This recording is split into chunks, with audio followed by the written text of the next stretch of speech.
Dear students, good morning. आज हम अपने बी पार्ट फर्स्ट ईयर के फर्स्ट पेपर टॉपिक पेपर के नेक्स्ट टॉपिक की बात करेंगे। वो है इकोनॉमिक्स का सब्जेक्ट मैटर क्या है और इकोनॉमिक्स का कितने प्रकार का होता है, इकोनॉमिक्स की कौन कौन सी शाखाएं हैं। जैसा हमने पिछले लेक्चर में देखा था कि economics is a science which studies human behaviour, यानी अर्थशास्त्र धन का विज्ञान है, मानवीय व्यवहार का अध्ययन करने वाला विज्ञान है। इसके अंतर्गत धन से संबंधित बातों का अध्ययन किया जाता है। और हमने ये भी देखा था कि अर्थशास्त्र कला भी है और विज्ञान भी है। इस बारे में भी विभिन्न अर्थशास्त्रों के अपने अपने मत हैं। आज हम बात कर रहे हैं इकोनॉमिक्स का सब्जेक्ट मैटर क्या है। मैंने पहले भी कहा था, economics is known as the queen of social sciences.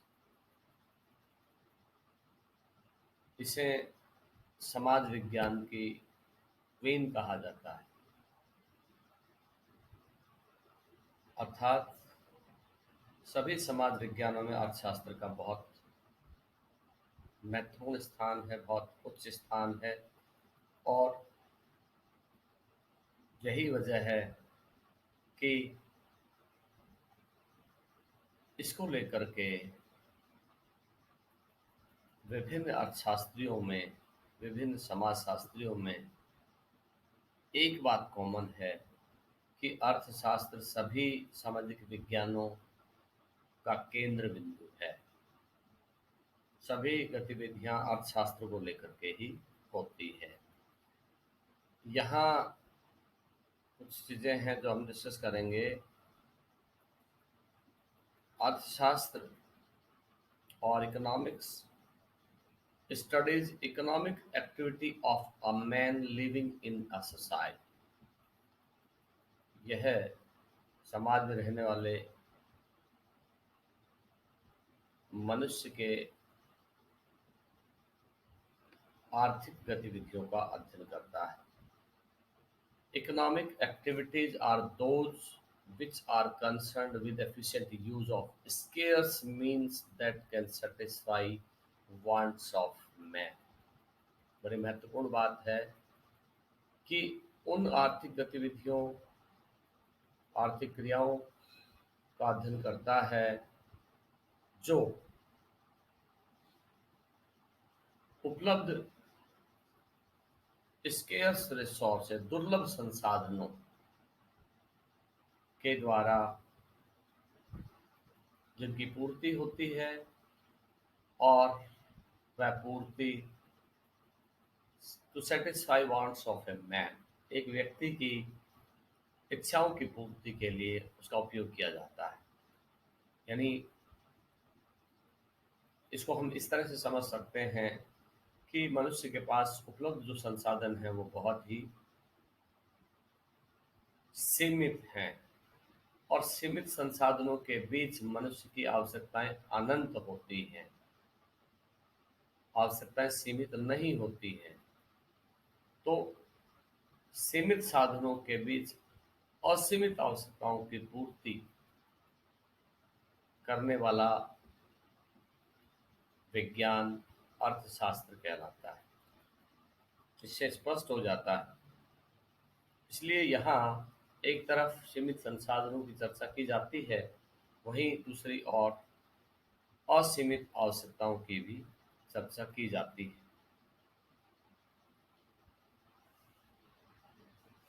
यहाँ ये भी जानना उचित रहता है कि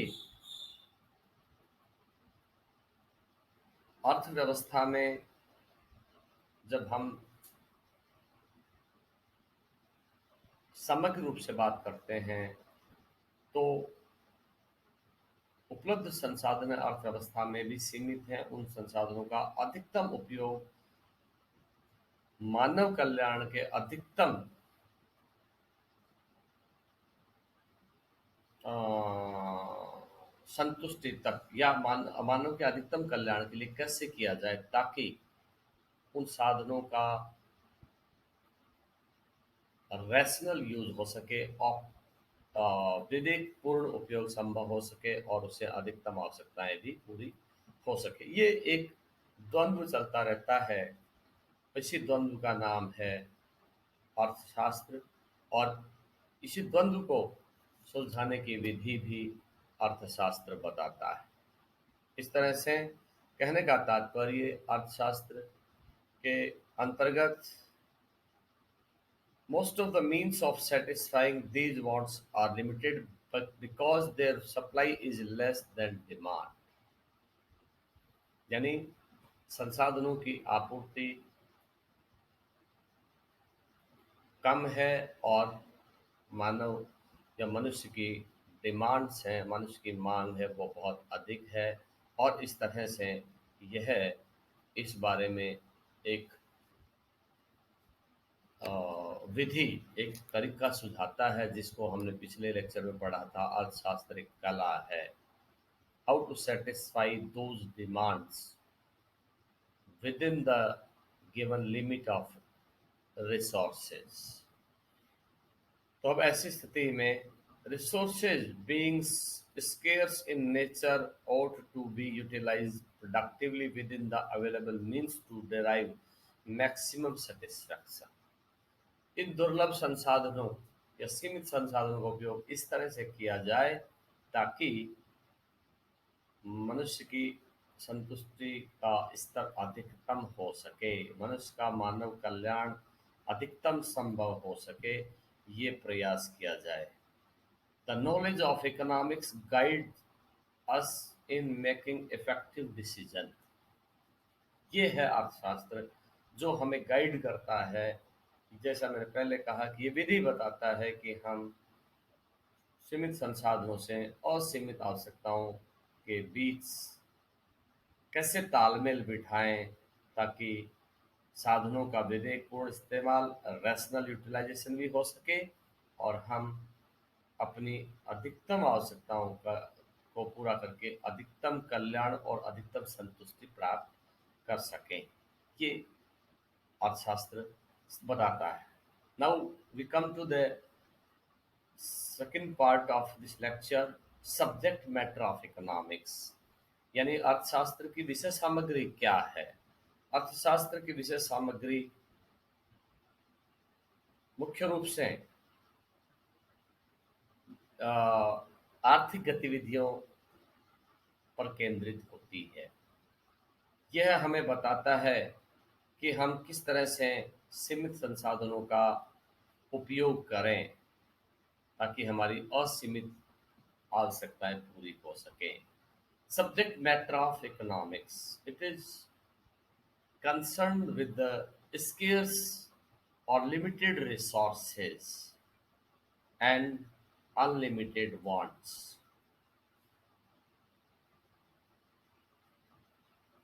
Man has a limited amount of time and money।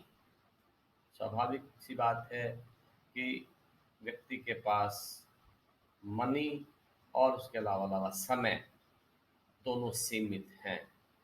तो सीमित धन से असीमित आवश्यकताओं को पूरा करके उसकी अधिकतम कल्याण को कैसे सुनिश्चित करें ताकि मानव का अधिकतम कल्याण संभव हो सके, मानव का जीवन स्तर ऊंचा उठ सके। Therefore, he should spend time and money in such a way that he derives maximum satisfaction। Again, things are being repeated। प्रयास ये होना चाहिए कि साधनों का बेहतर इस्तेमाल हो, उससे अधिकतम आवश्यकता को संतुष्टि हो और आवश्यकताओं के मार्फत मानव कल्याण अधिकतम हो। To get these things he must have money. For getting money he must make an efforts. Means आवश्यकताओं की पूर्ति के लिए धन की आवश्यकता होती है, और धन कैसे कमाया जाए ये भी अर्थशास्त्र बताता है, और उस धन को खर्च कैसे करना है ये भी अर्थशास्त्र बताता है, और उस धन से आवश्यकताओं का अधिकतमकरण, मैक्सिमाइजेशन कैसे हो ये भी अर्थशास्त्र बताता है। इस तरह से कहने का तात्पर्य, अर्थशास्त्र की विषय सामग्री मनुष्य के व्यवहार, मनुष्य की आवश्यकताओं और उपलब्ध संसाधनों के स्तर, और उन संसाधनों का बेहतर इस्तेमाल कैसे किया जाए, इन सब से संबंधित है। ये सब हम अर्थशास्त्र के सब्जेक्ट मैटर में पढ़ते हैं। इसके बाद हम बात कर सकते हैं कि इकोनॉमिक्स का फर्दर जो स्टडी करते हैं, उस स्टडी के कौन कौन से और ऐसे पार्ट्स हो सकते हैं जो जिसको हम डिवीजन ऑफ इकोनॉमिक्स भी कह सकते हैं, अर्थशास्त्र का विभाजन। जैसा हमने पहले लेक्चर में देखा था कि there are 5 pillars of economics, 5 स्तंभ होते हैं। 5 स्तंभ: उत्पादन, उपभोग, विनिमय, वितरण और लोकवित्त, राजस्व। इन पांचों के आधार पर हम अर्थशास्त्र का अध्ययन करते हैं।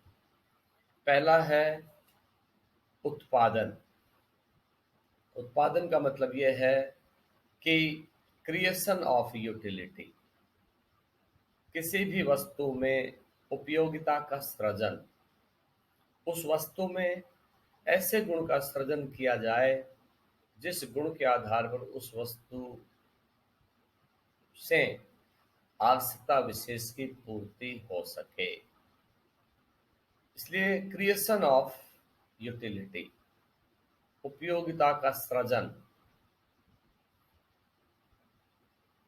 जिस वस्तु में उपयोगिता होती है वह वस्तु उत्पादन के तहत आती है। इसलिए यह मोटे तौर पे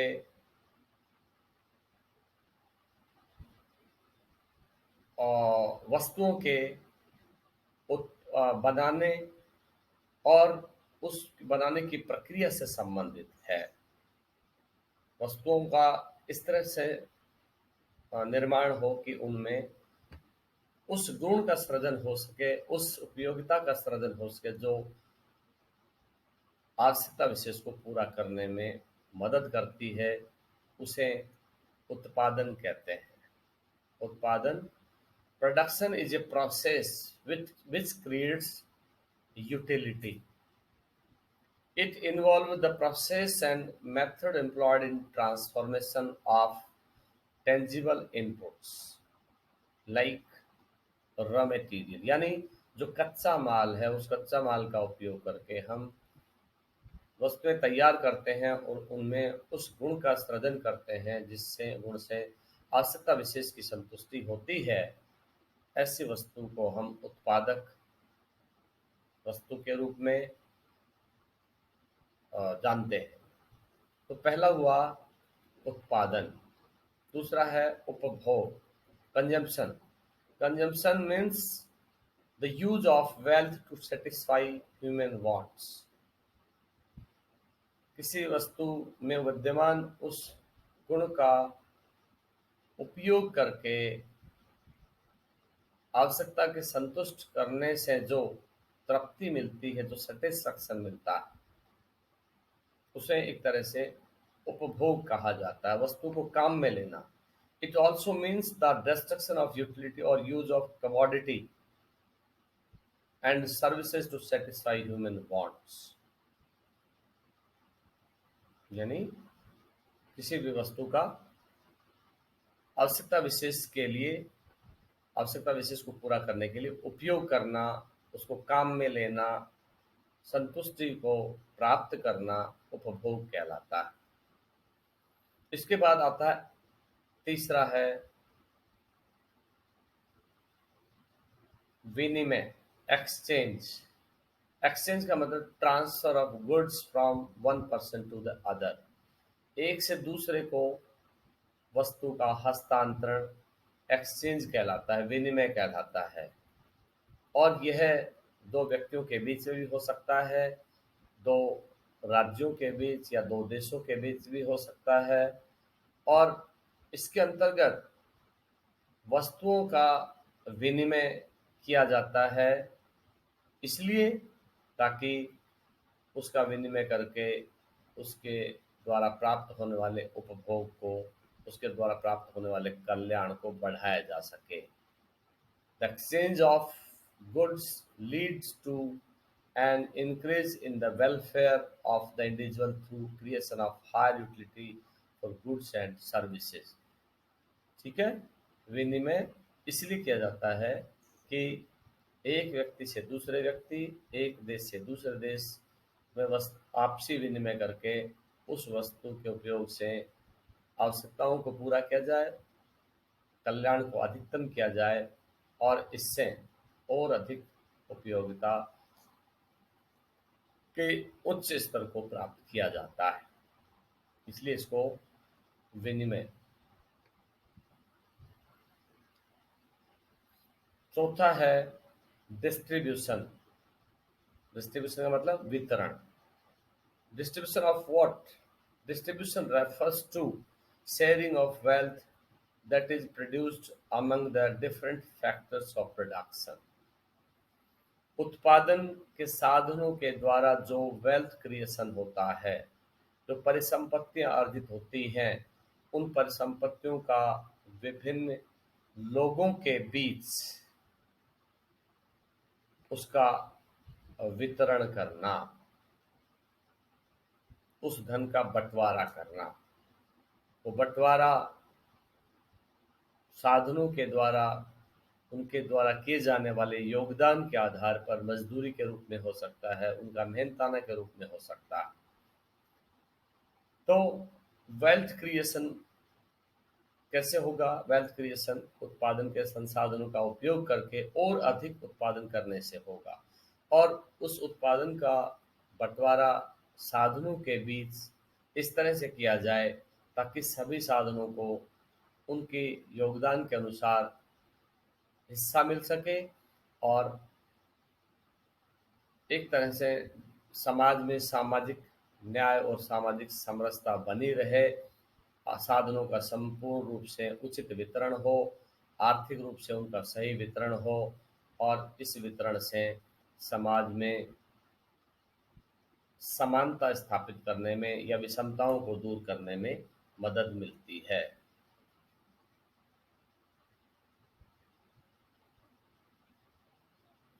और पांचवा है राजस्व,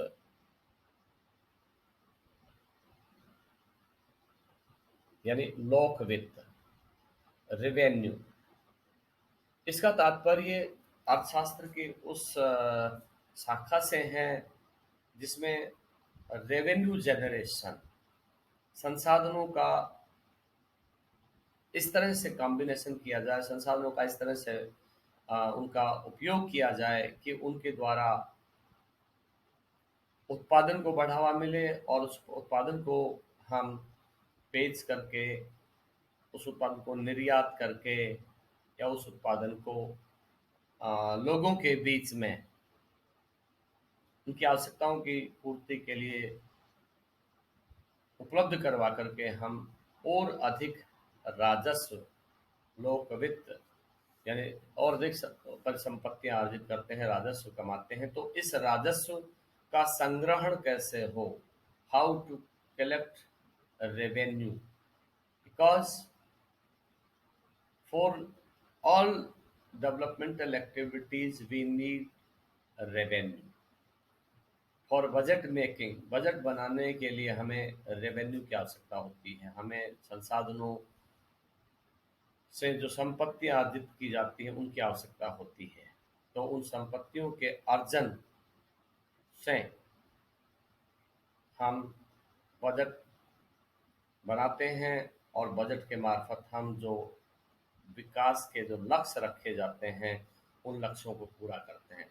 इस तरह से कहने का तात्पर्य अर्थशास्त्र में मुख्य रूप से उसकी जो विषय सामग्री है वो उसकी चर्चा हमने करी।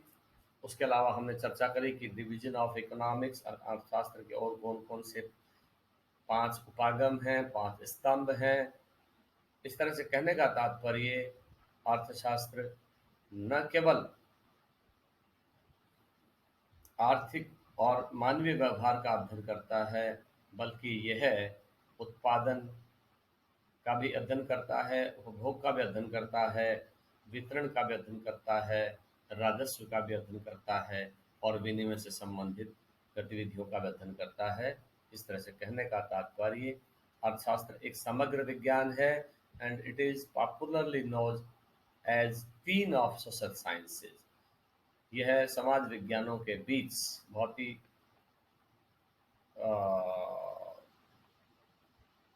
एक पॉपुलर विषय है और सभी समाज विज्ञान अर्थशास्त्र के चारों ओर घूमते हैं। यानी यह एक सर्कल है। Within that circle all social sciences are taking important place in the literature और दे ऑल अराउंड अस। यानी अर्थशास्त्र के चारों ओर इस तरह की आर्थिक और जो सभी गतिविधियां होती हैं। आज के लिए इतना ही। नेक्स्ट लेक्चर में हम बात करेंगे अगले टॉपिक पर। बहुत बहुत धन्यवाद।